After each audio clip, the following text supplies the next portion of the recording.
नमस्कार दोस्तों, मैं श्वेता तिवारी आर.के.वी. संस्थान सोनपुरवा गढ़वा की छात्र अध्यापिका हूँ। आज विषय मेरा है सिविक्स। क्या है सिविक्स? तो आइए हम आप लोग को लेसन प्लान दिखाते हैं। तो सबसे पहला लेसन प्लान है, तो इसमें पाठ योजना संख्या लिखाता है। ठीक है, तो पाठ योजना संख्या मेरा है फर्स्ट, दिनांक लिखाता है, सबसे पहले विषय लिखाता है, उपविषय लिखाता है, प्रकरण लिखाता है, विद्यालय का नाम लिखाता है, छात्र अध्यापिका का नाम लिखाता है, कक्षा का नाम लिखाता है, क्लास का नाम लिखाता है, अवधि का नाम लिखाता है। तो यहाँ पे विषय है नागरिक शास्त्र। क्या है? राजनीतिक विज्ञान कोई नागरिक शास्त्र उसका पाठ होता है, उसको बोलते हैं। ठीक है, उप विषय मेरा नागरिक शास्त्र हो गया, विषय मेरा सामाजिक विज्ञान हो गया, उप विषय होगा नागरिक शास्त्र, प्रकरण होगा संविधान, और विद्यालय का छात्र अध्यापिका का नाम श्वेता तिवारी, कक्षा 8 क्लास 1 अवधि 45 मिनट।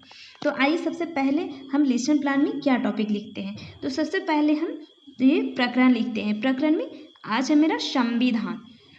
तो संविधान के बारे में आज छात्रों को जानकारी देंगे। तो सबसे उसके बाद जो मेरा पॉइंट आता है सामान्य उद्देश्य। तो सामान्य उद्देश्य में फर्स्ट है छात्रों में नागरिकता का विकास कराना, और छात्रों की बौद्धिक एवं तार्किक शक्ति का विकास कराना। थर्ड है छात्रों में व्यक्तिगत विचारों को प्रभावशाली ढंग से व्यक्त करना। 4 है उचित नेतृत्व का विकास करना। 5 है देश की सामाजिक, राजनैतिक, आर्थिक समस्याओं की जानकारी प्राप्त करना। उसके बाद मेरा जो नेक्स्ट पॉइंट है विशिष्ट उद्देश्य। विशिष्ट उद्देश्य में छात्र संविधान के विषय में जान सकेंगे। और 2 है छात्र संविधान और उसके कार्यों की व्याख्या कर सकेंगे। और 3rd है छात्र संविधान की नीतियों को जान सकेंगे। उसके बाद जो मेरा नेक्स्ट पॉइंट होता है सहायक सामग्री। तो सहायक सामग्री में डॉक्टर भीमराव अंबेडकर को दर्शाता हुआ चार्ट। उसके बाद पूर्व विज्ञान। पूर्व विज्ञान छात्र संविधान के बारे में सामान्य जानकारी रखते हैं। प्रस्तावना प्रश्न हो गया। नेक्स्ट पॉइंट प्रस्तावना प्रश्न। प्रस्तावना प्रश्न में क्रम संख्या दिए जाते हैं, छात्र अध्यापिका कार्य दिया जाता है और छात्र कार्य दिया जाता है। तो पहला है मेरा, हमारे देश में आज़ादी से पहले किसका अधिकार था? तो अंग्रेजों का। सेकेंड है अंग्रेजों के जाने के बाद भारत में नियम और कानून किसने बनाया? तो भारत सरकार ने। थर्ड है भारत की सरकार किसके अनुसार काम करती है? तो संविधान के अनुसार। उसके बाद मेरा जो नेक्स्ट पॉइंट है तो उद्देश्य कथन। उद्देश्य कथन में बच्चों आज हम संविधान के बारे में अध्ययन करेंगे।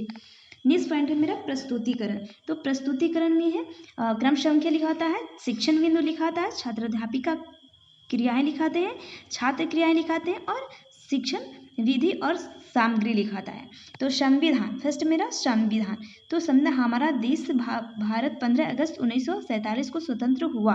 स्वतंत्र भारत की व्यवस्था के चलाने के लिए संविधान का निर्माण किया गया। भारत के हर प्रांत के पुरुषों एवं महिलाओं ने स्वतंत्रता की लड़ाई लड़ी थी, इसलिए यह जरूरी था कि नियम कानून बनाने में हर प्रांत के पुरुषों एवं महिलाओं यानी सभी लोगों को हाथ को इस कार्य को सुधारने के लिए 1946 ईस्वी में एक संविधान सभा बनाई गई। इसमें 389 लोग थे जो भारत के हर प्रांत से आए थे। कुछ लोग जिसका नाम सुनी होगी वे हैं सरोजिनी नायडू, वे सब है। और छात्र क्रिया में देखिए लोग, छात्र ध्यानपूर्वक सुनेंगे, और विधि समय ये व्याख्यान विधि है। तो सरोजिनी नायडू, विजय लक्ष्मी, पंडित मौलाना अबुल कलाम आजाद, जवाहरलाल नेहरू इस सभा के अध्यक्ष थे। डॉक्टर राजेंद्र प्रसाद संविधान सभा की एक प्रारूप समिति थी बनी, जिसके अध्यक्ष डॉक्टर भीमराव अंबेडकर थे। हमारा संविधान 26 जनवरी 1950 को लागू हुआ, इसलिए 26 जनवरी को हम हर साल गणतंत्र दिवस मनाते हैं। नेक्स्ट पॉइंट विकासात्मक प्रश्न शिक्षण बिंदु में है। फर्स्ट संविधान सभा कब बनाई गई? तो 1946 ईस्वी में। सेकेंड इसमें कितने लोग थे? तो 379 लोग। थर्ड है ये लोग किस देश के हर प्रांत में आए थे? तो भारत के। 4 है इस सभा के अध्यक्ष कौन थे? डॉक्टर राजेंद्र प्रसाद। और 5 है प्रारूप समिति का अध्यक्ष कौन था? तो doctor Bhimrao Ambedkar. Second point है मेरा भारतीय संविधान की विशेषता शिक्षण बिंदु में है। शिक्षण बिंदु में भारतीय संविधान की विशेषता। तो भारतीय संविधान विश्व का सबसे बड़ा लिखित तथा अच्छा संविधान है। संविधान में कुल 395 8 व 12 अनुसूचियां हैं। इसकी विशेषताएं निम्न हैं। छात्र ध्यानपूर्वक सुनेंगे और यहाँ पे व्याख्यान विधि होती है। उसके बाद जो मेरा होता है इसमें पॉइंट देख लेके लिखते हैं प्रभुत्व संपन्न राज्य। भारत की सरकार आंतरिक व बाहरी मामलों में अपनी इच्छानुसार कार्य करने में स्वतंत्र है। लोकतांत्रात्मक राज्य भारत की सरकार जनता के लिए जनता के द्वारा चुनी जाती है।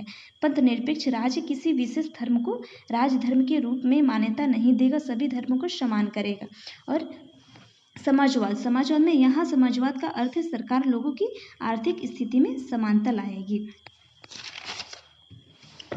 नेक्स्ट मेरा जो पॉइंट होता है मूल्यांकन प्रश्न। मूल्यांकन प्रश्न में भारतीय संविधान कैसा संविधान है? उत्तर लिखित संविधान। सेकेंड है संविधान सभा के अस्थायी अध्यक्ष कौन है?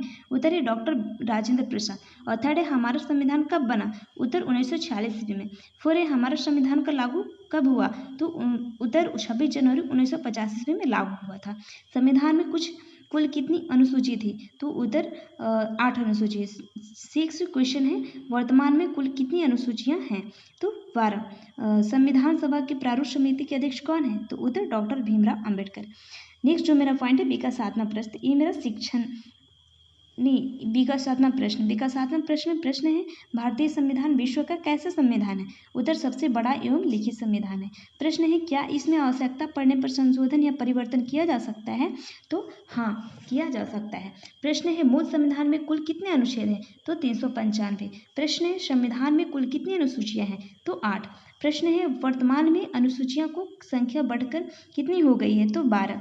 सैंपट कार्य में संविधान जो मेरा ये प्रकरण था तो उसके बारे में हम लिखेंगे सैंपट पर। तो फर्स्ट है हमारा संविधान 26 जनवरी 1950 को लागू हुआ था। और 2 है इस सभा के अध्यक्ष डॉक्टर राजेंद्र प्रसाद है। और 3 है संविधान सभा को प्रारूप समिति के अध्यक्ष क्यों डॉक्टर भीमराव अंबेडकर है। इसके बाद मेरा जो नेक्स्ट है मूल संविधान में कुल 395 अनुच्छेद हैं। और गृह कार्य में छात्र संविधान के विषय में सामान्य अध्ययन करेंगे।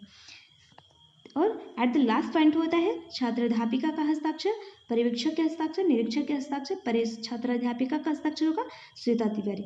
ओके दोस्तों, आप लोग को मेरा वीडियो देखने के लिए बहुत बहुत धन्यवाद। अगर आप लोग को मेरा वीडियो पसंद आया होगा तो ज़रूर लाइक कीजिएगा, सब्सक्राइब कीजिएगा और बेल आइकन को दबाइएगा।